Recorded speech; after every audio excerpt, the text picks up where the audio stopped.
So we will continue our learnings, learning how to pray. Last time you asked me the name of the prayers. Okay, the name of the prayers. The morning prayers before the sunrise is called Fajr. Fajr prayer. Fajr means the time when the sky is a little bit bright, but it's not sunrise yet. Okay, so the Fajr prayer will be between that time when the sky is brighter but it's not sunrise until sunrise. When the sunrise, then the Fajr prayer stop. So you cannot pray the Fajr prayer anymore after the sunrise. Okay,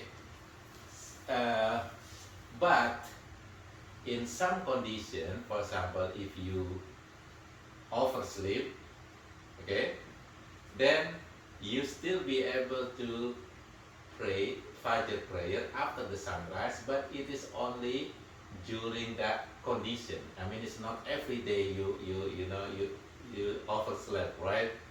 But in the time when you overslept, it is considered as emergency because you overslept. You cannot pray when you sleep, right? But you still have to pray. Okay, so as soon as you wake up, get up from the bed, then you take ablution, which is wudu, and then pray to Fajr prayer. But the intention now is you kind of pay back the Fajr prayer that you miss, because you basically miss the Fajr prayer, but you still have to pray. That's the first prayer, right? How many units? 2 units. Okay, 2 rakaat. Rakaat means units. And then the second prayer is the noon prayer.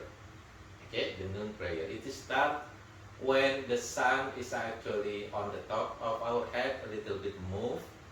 Okay, but right now you don't have to look for the sun because we have the app that actually tell you when is the time start. That called the Zuhur prayer. Okay? So Zuhur prayer starts, after the noon. I mean the sun above our head until if we don't have during that time, okay, during the Prophet Muhammad SAW time, they don't have the watch, they don't have the clock or whatever. They use the stick to know when is the Zuhur time finished. So the Zuhur time finished when you put the stick under the sun, and then the shadow of the stick at the same length of the stick. So like for example, if the stick is, for example, 1 feet, and then you measure the shadow of that stick is 1 feet, it means that the Zuhur prayer is done. So it's maybe around 3 hours. Okay, it's 3 hours. But you only pray mostly about 5 minutes. Zuhur prayer. How many units? 4 units. Okay, so 4 units Zuhur prayer. Okay, so now again, during this time we don't really have to put stick outside and to check when is the Zuhur time finished. Now, after the Zuhur time finish, then come to the next prayer. It's called the Ashen prayer. Okay, so Ashen is kind of afternoon prayer. Okay, that's noon prayer and then afternoon prayer. It starts when the length of the stick is the same as the shadow. Okay, the shadow of the stick is the same as the length of the stick until sunset. Okay, until sunset. It's about maybe another 3 hour window time. But again, you only pray for about 5 minutes. How many units? Asher prayer? 4. Okay, and then when it is sunset, after the sunset, not during the sunset, we cannot pray during the sunset. We have to wait until the sunset. It's come the Maghrib time. Maghrib means sunset. Okay, so after that, after the sunset, then we have the prayer called the Margaret Prayer. Okay, and this Margaret Prayer, and when the sky is dark. So usually sunset you still see the light, right? It's kind of, the sky is bright a little bit, maybe a little bit red, right? That's the time when you pray Maghrib Prayer. And the window time is until that bright sky is gone, until dark. So usually it's about 1 hour, 1.5 hour, that window time. Okay, so remember the Fajr time is almost similar, about 1 hour, 1.5 hour. So that's the shortest time, the window time to pray. Okay, Fajr time and the Maghrib time. So with the prayers and like the windows between, like that entire hour, is that like an hour that you could pray? Yeah. Like through that entire hour? Through that entire hour. If you didn't pray like right, the regular time, you have an hour to make it for? Yeah. So that's the window time to pray. If you miss it, it means that you miss that prayer. Then you have to make up. Right? So usually it is better to pray on the time, during in time, because when you miss it, it's considered as you kind of missing the obligation from from Allah. Okay, so you don't really follow the information, you don't really follow the order from that. But still, if for emergency, okay, during emergency, if you miss it, then you have to make up. But you cannot miss the prayer just because you are lazy. That's something that is unacceptable. I'm lazy, I'm just wait until, and finally whatever, the time is gone. So that's the reason why it is better to pray as early as possible. When you know the time is coming, then pray. Therefore you will not forget, or you will not kind of make an excuse that I will pray later, and finally what happened? You miss the time. Okay, so that Maghrib time, okay, the window time is maybe around 1 hour, 1.5 hour. When the sky dark, then the Maghrib prayer end, it enter into the next prayer, which is the last prayer, which is called the night prayer or Isha prayer. Wonderful, Isha prayer. The Isha prayer, the window time is the longest one, because it is from when the sky is dark at night, okay, until when the sky is brighter a little bit in the morning. What is that? When the Fajr prayer comes. Right? So let's say for this summer right now, so the Isha prayer might start around maybe 10 o'clock, okay, or 9 something, and then you have time until maybe around 4:30 or something, like 4:05. So yeah, so you have a lot of time over there, okay, about maybe 8 hours or something. But again, you only pray for how many minutes mostly? 5 minutes. How many units are Isha prayer? 4. Okay, Yeah. 4. Yeah, 4. I got confused. Yeah, the one that is 3 is the sunset prayer, Yeah. the Maghrib prayer. Okay, so 2 in the morning, 4 noon, 4 afternoon, 3 Maghrib, and 4 Isha. That's the 5 daily prayers that you have to perform daily. Now again, if you in emergency, if you really miss it because of emergency, you still have to make up whenever you have time. Like for example, when you overslept, then as soon as you wake up, the first thing that you have to do is what? Prayer, Fajr prayer. Like for example, if you work and then you forget that you have to pray Zuhr prayer, as soon as you remember, then you pray Zuhr prayer, even though it's in the Asr prayer, then you can combine with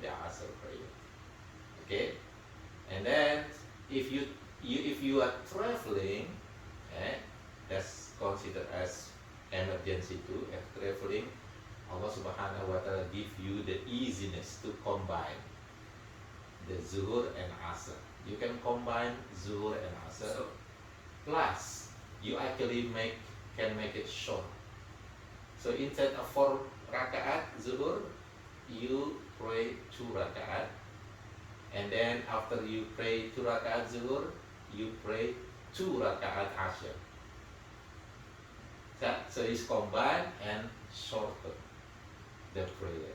so whenever you combine them, do they shorten, or is that your choice whether to shorten or not? Shorten is only when you are outside of your area, when you are traveling.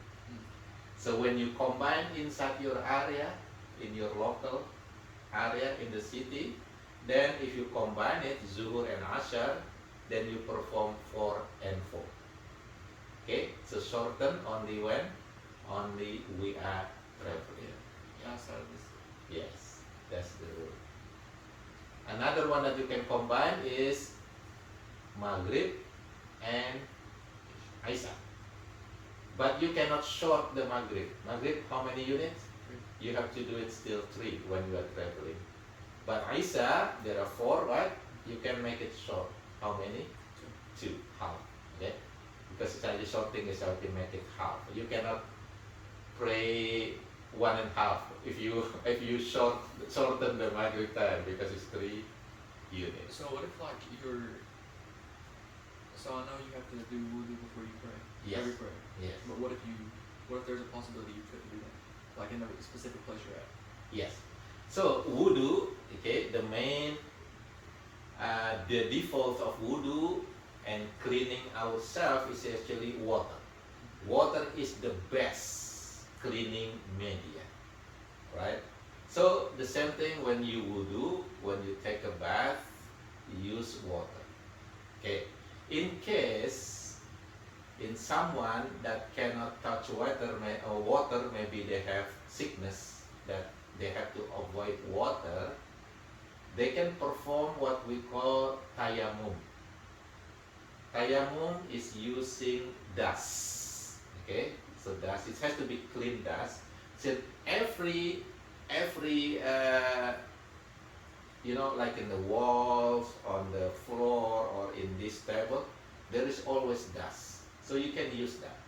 Like for example, over here, I believe there is a dust because this is not really clean. Even though you clean it, but still there is a dust.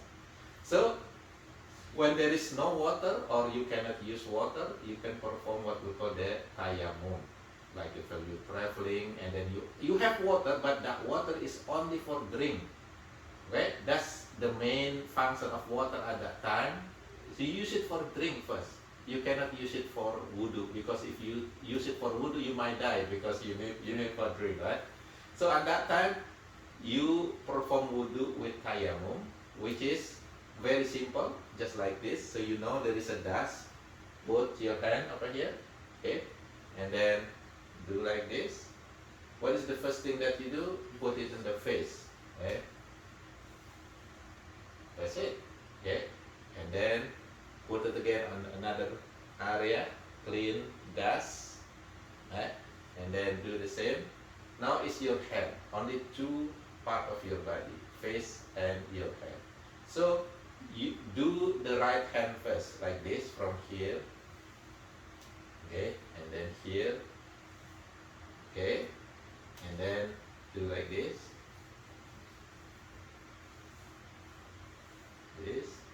that's it. That's already finished. That's tayammum. In case in emergency, someone cannot use water because of their sickness, for example, or if in the emergency situations when you are traveling, you need water for drink, then you can perform that tayammum, and then you can pray. Okay, so that's how to perform. Because I know at work it's going to be a little difficult. Yeah, I mean there's sinks, but it's not like sinks. Okay. It's like for the dishes and stuff like that. So Yeah. So that's why I was asking. okay, so that's for that condition. If you have water and then you able to touch water, you actually have to use water. You cannot use the dust. Dust is only for emergency situation. So in your place of work, I believe there are a lot of water, right? In the sink or in the closet, yeah. So you still have to use water. The how to use it, eh? Just like regular, you wash your hand, and then you put in your mouth, and then just what is it, gurgle, and then put it down, and then put it in your nose, okay, and then you don't have to take the whole water and then put it in here, and then all the floor will be wet. No, just put water, and then you can do like this, and put, as long as you have water, and then make your face wet and clean your face with that water, that's okay. And then after that, take again water, and then put it here like this. You don't have to all water on your hand and then make the floor wet. No, right? So another one, put it right here. So you can put it in the in the sink like this. And then after that, what? The head. Just put. You don't have to make your head is very wet. Okay? Just put this here water, and then here, and then you can also clean your ear like this together with the head. So you don't have to use water again. Put in the head and clean your ear like this. Okay? And then what is the last one? The feet. So just take with your left. You don't have to put your feet on the sink.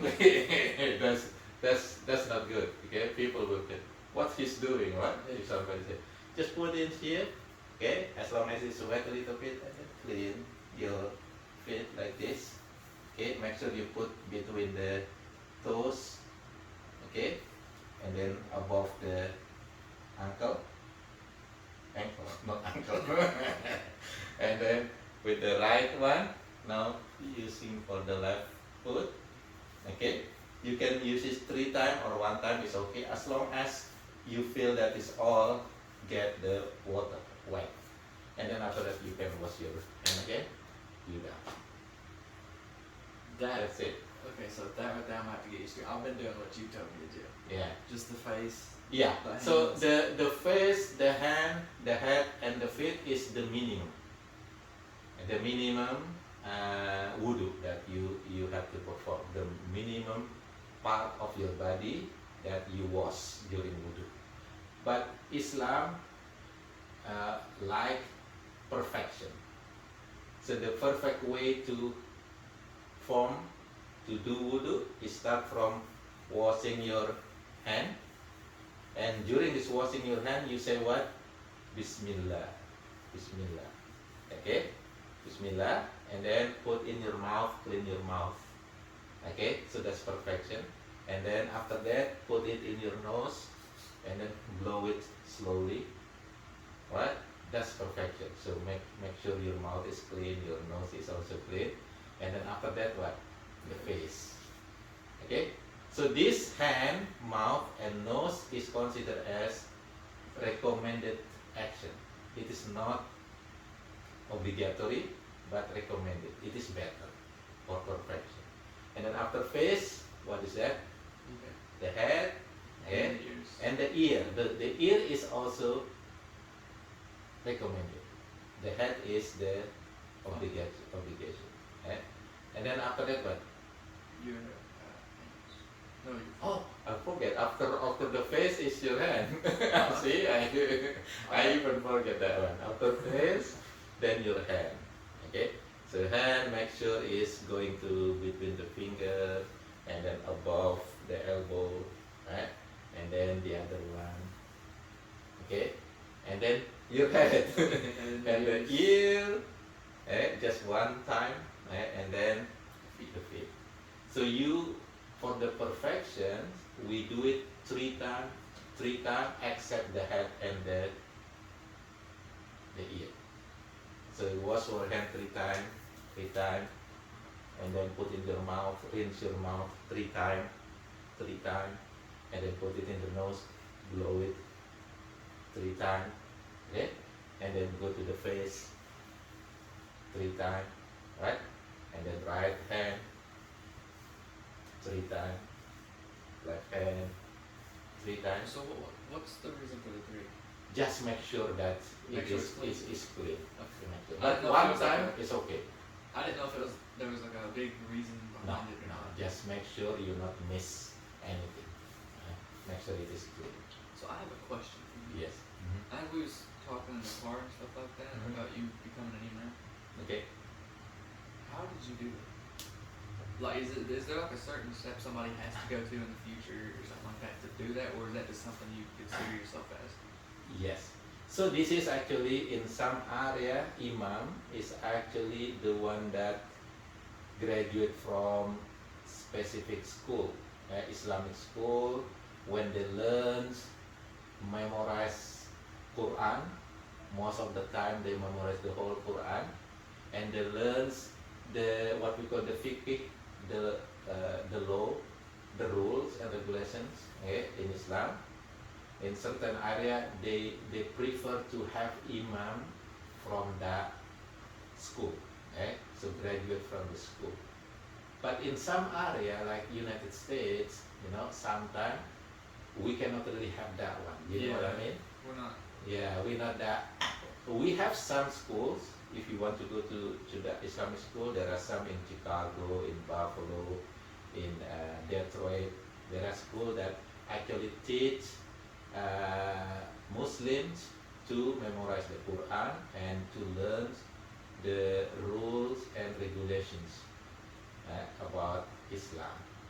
So in some condition, this is what we call a kind of not ideal condition.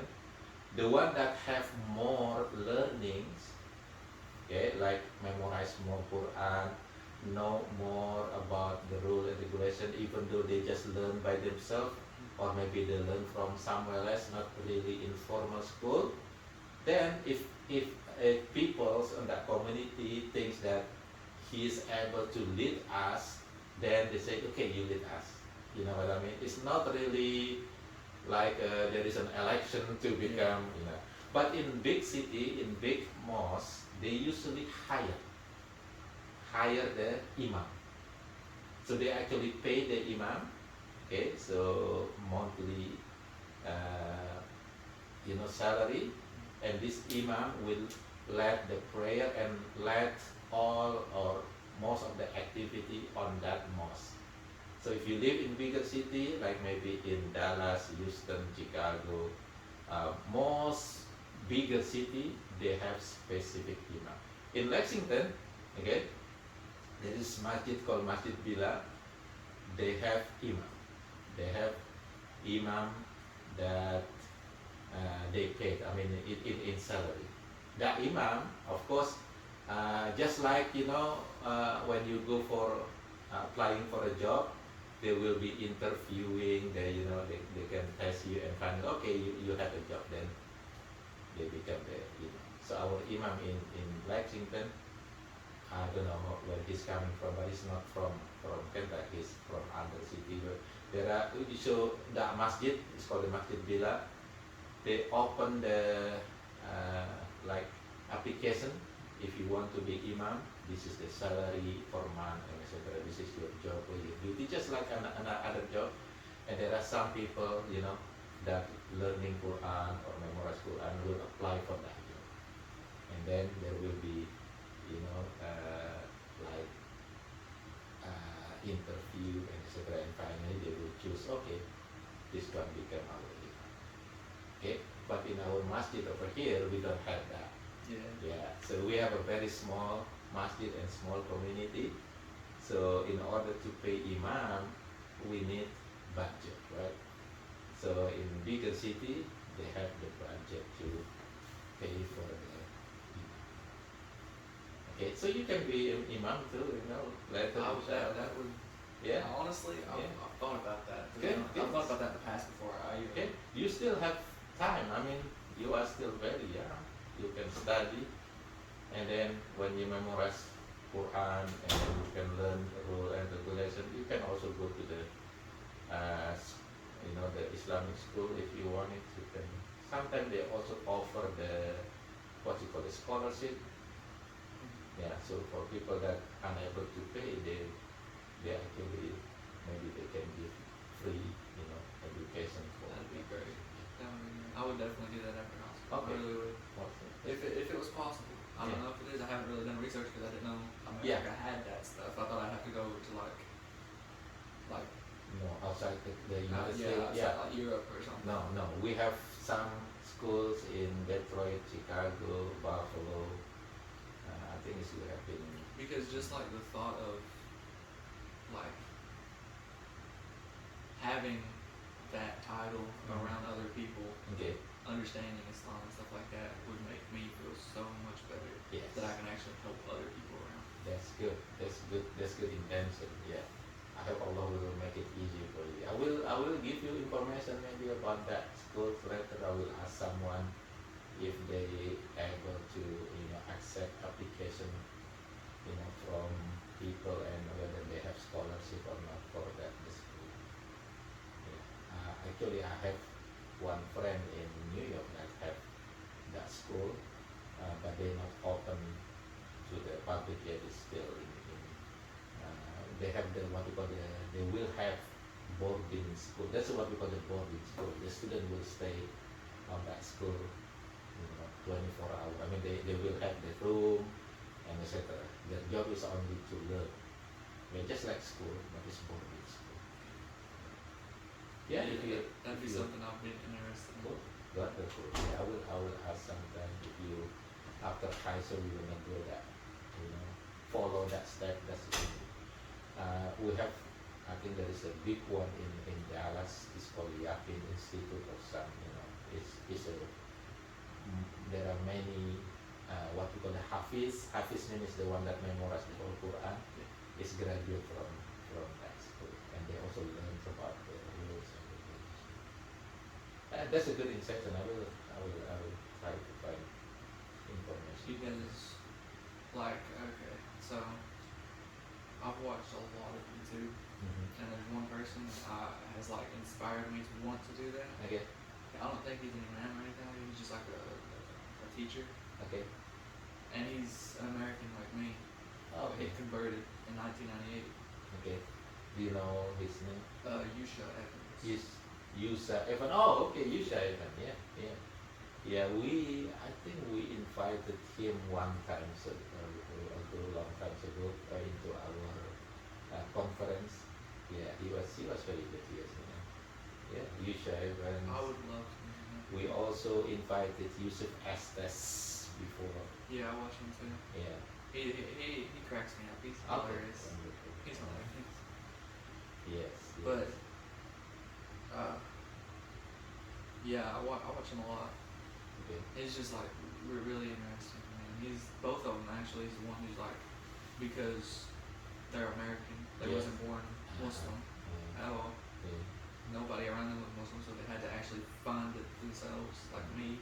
Okay. So I connect more with them, Okay. and they're kind of inspiring me to do the same thing. To Okay. teach Okay. and help others. Good. Yeah. Good. Yeah. No, they really help a lot of people now. Yusha Evan, Yusuf Estes, that's the two biggest one in the United States. And Yusuf Estes used to be a pastor. So, He used to be a really yeah, hardcore Christian person. that's one. Yeah, that is Islam actually. We really use our heart and our logic to understand Allah, to understand God. Because sometimes some people just follow their heart, and what happened? They just believe, but they don't use their logic. So there are some people that believe like animals, is holy. They have to worship animal, or they have to make animals so special.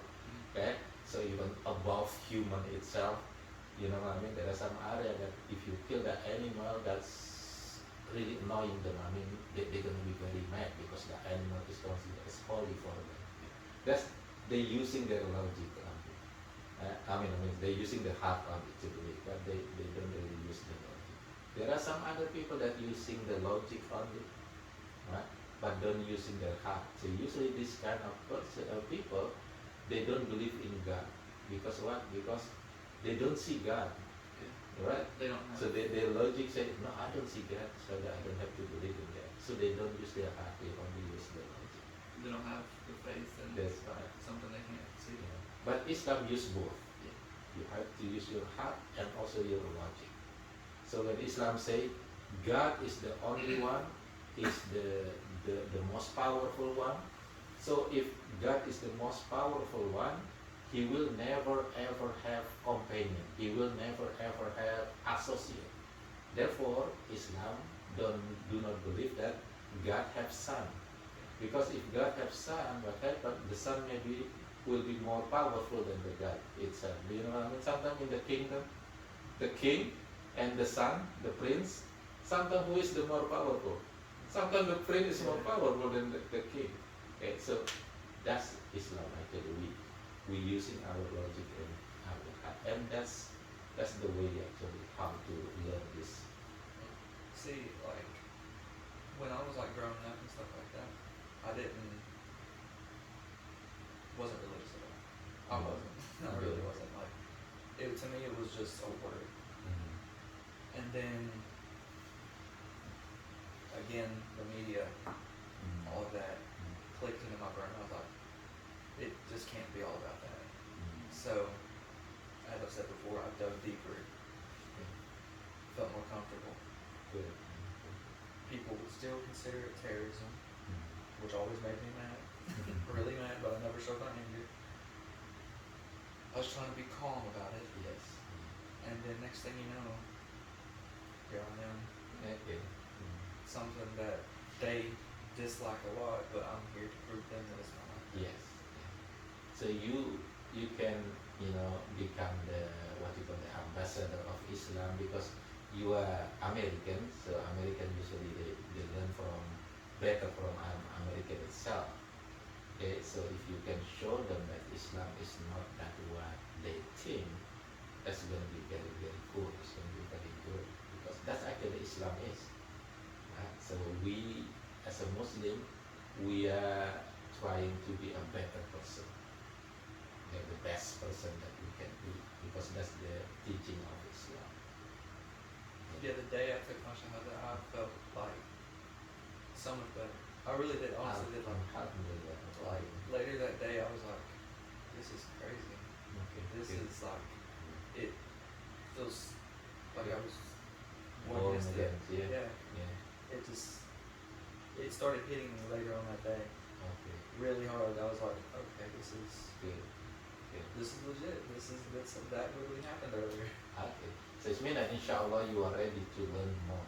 Yeah, I will help you as much as I can because I'm not the scholar itself, I'm learning by myself, I'm learning from somebody else, but at least I know more than you, right? So I will give you information that what I know about Islam, the rule, regulation, and how to perform the action, especially ritual in Islam. Because in Islam there are two things, which is ritual, that is your connection to God, and then what you call your connection to the other creation, humans, animals, plants. Okay, so these two things is big. You cannot just have ritual and then you bad to other people. No, so you have to do both. Okay, ritual and then also good to others. So that is Islam, teaching Islam. Okay, so it's not just you are good by yourself and then you don't care about other people. That is not Islam. Okay. Yeah, I never felt like it. I was in a great mood that day after. Okay. Like, I was in so bad of a mood until I went to the masjid and took my shahada, and then later that day I felt Good. great. Alhamdulillah. So now I mentioned before when you perform the prayer there is a recitation that you have to do. Okay. So right now I just want to give you two recitations that you have to memorize when you perform salat. And this recitation actually you use it every day. Okay. What is the first one? Bismillahirrahmanirrahim. Can you say it? Bismillah and Alhamdulillah. Yeah. What is the meaning? In the name of Allah, the most gracious and merciful. Yes. So that's actually the first recitations that you have to memorize. What is the second one? Alhamdulillah Rabbil Alamin. Can you say it? Alhamdulillah Rabbil Alamin.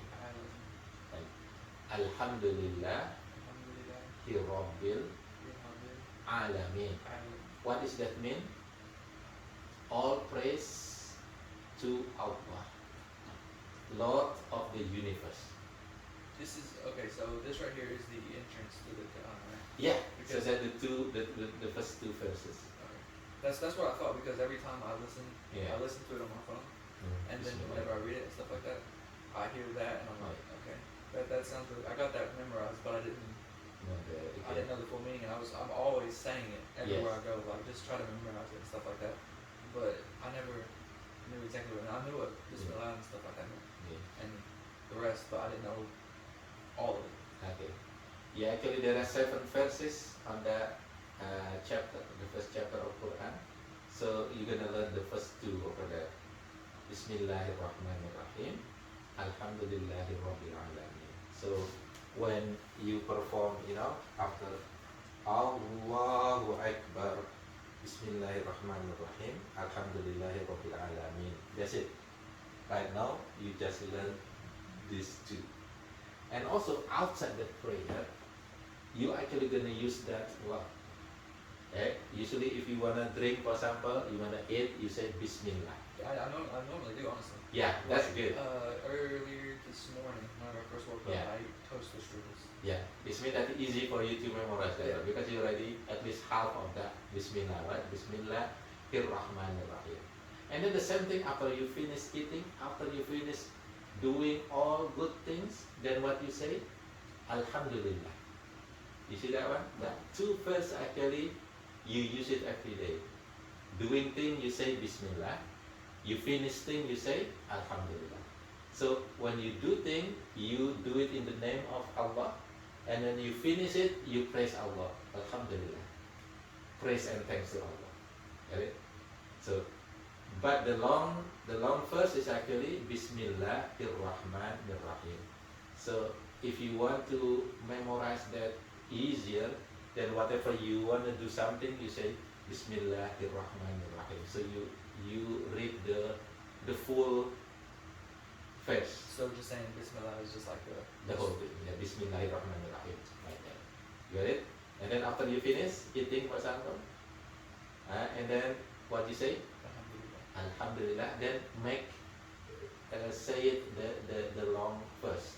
Alhamdulillah Rabbil Alamin. Alhamdulillah Rabbil Alamin. Alhamdulillah Rabbil Alamin. So Alhamdulillah mean praise and thanks to Allah. Rabbi mean the Lord. Alamin mean universe. Alhamdulillahi Rabbil Alamin. Thanks and praise to Allah, Lord of the universe. That's the meaning. So Alhamdulillahi Rabbil Alamin, I'm finished. And I get A. Alhamdulillahi Rabbil Alamin. You get this one?